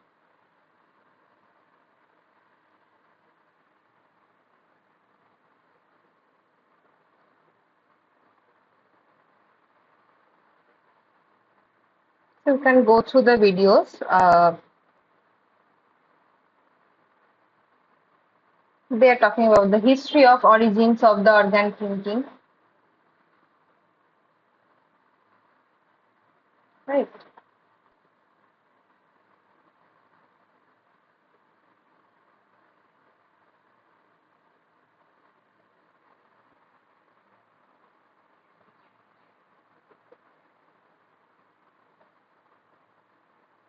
It's a very good video. You can see this. Next, the design should be there and the printing should be there. Okay. So next we are talking about preparation of bioink. So bioink, in the bioink itself, the cells are given. So cells is, in case of normal printer, you know that ink is printed. So why is it called bioink? Because we are using biomaterial. That is, suppose our cells. We are using cells or something, some cross linkers along with the cells to print it. So this is called, that is why it is called bioink. Okay, you go through the video later, see how this is printed. Okay, so now this structure will be dried and they are will be ready to use for the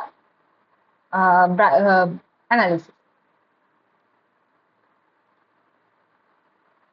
So there are three types of 3D printers. So that is the, here it is written. That is the inkjet printer, laser printer, and I think this one is a solid printer. What are these names?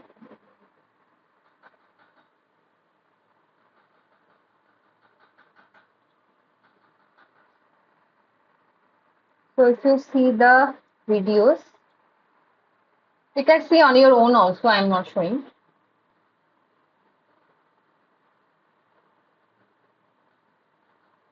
Yes, this is the selective laser printing.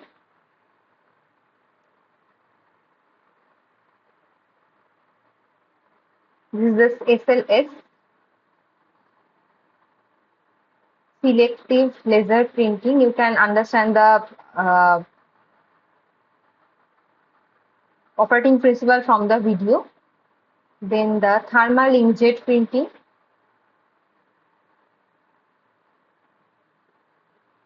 Then is the fused deposition modeling.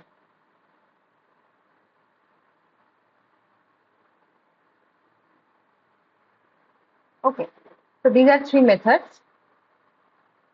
Next is the, how does 3D bioprinting work? You have already seen in the previous video. Here also they have shown. So this is the bioprinter, from where this is the nozzle, from this is the syringe where the our bioink is poured.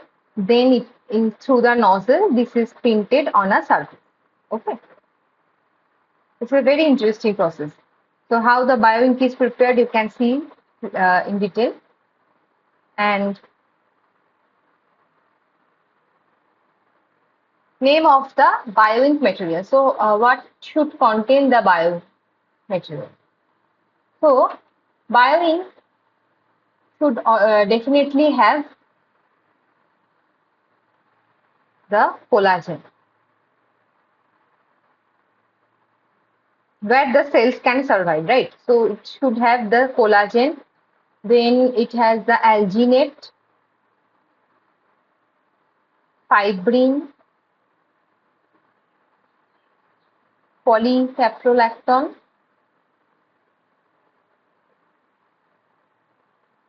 then the thorvin. Okay, mostly collagen, fibrin, and alginates are used. Okay, so here in a work, they have, this is the same work, they have formed a 3D bioprinted structure for the analysis of osteosarcoma. Okay, so in osteosarcoma, what happens? You limp, your bone joint pain, and this is a very inflammation happens in the knee. This is a very common problem, right? So this is the first one is the schematic representation of the osteosarcoma symptoms, right? And this is the osteosarcoma tumor environment, right? Now what are they doing? They are schematic demonstration of formulation of tumor and stromal bioinks for 3D bioprinting of respective compartment. So this is the tumor bioink. You can see there is osteocyte as a cell, osteocyte cells, right? Then there is biopolymers, gelatin polymer, then There is bioactive component which is hydroxyapatite. Then there are stromal cells. All together forms the stromal bioink. Okay. And the third one is the establishment representing the 3D bioprinting of the model using dual extrusion based 3D bioprinter, followed by maturation in microfluidic device and further characterization for the validation. So after preparing the ink, they are pouring it in the 3D bioprinter, which works on the dual extrusion method. You can see here,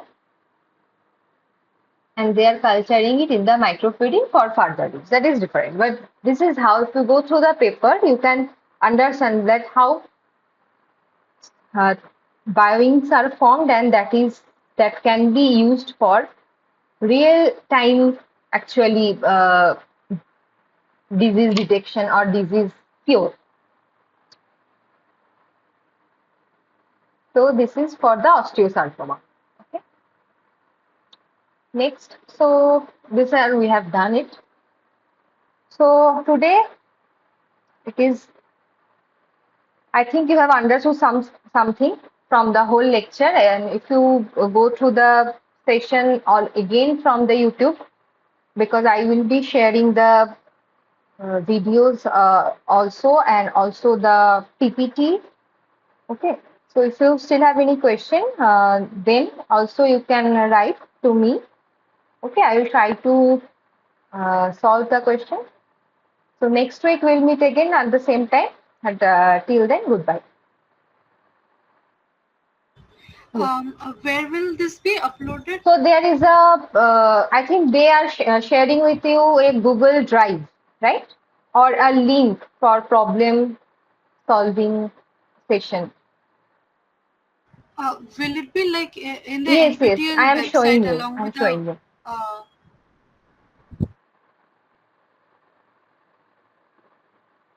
So this is your course.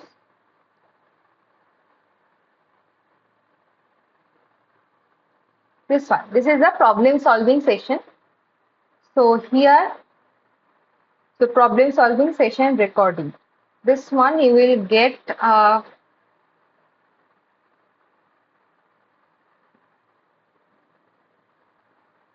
Google Drive from all the TAs from the course, right? So you can search these YouTube links. You can see the links where these videos will be there, and this is the folder, Google Drive folder, where we'll be sharing the PPT today, what we are teaching in the class.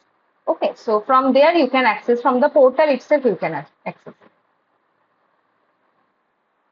Okay. all right. Yes, thank you. This is very Yes, yes. useful. Thank you so much. Okay, next day we'll meet. Till then, goodbye.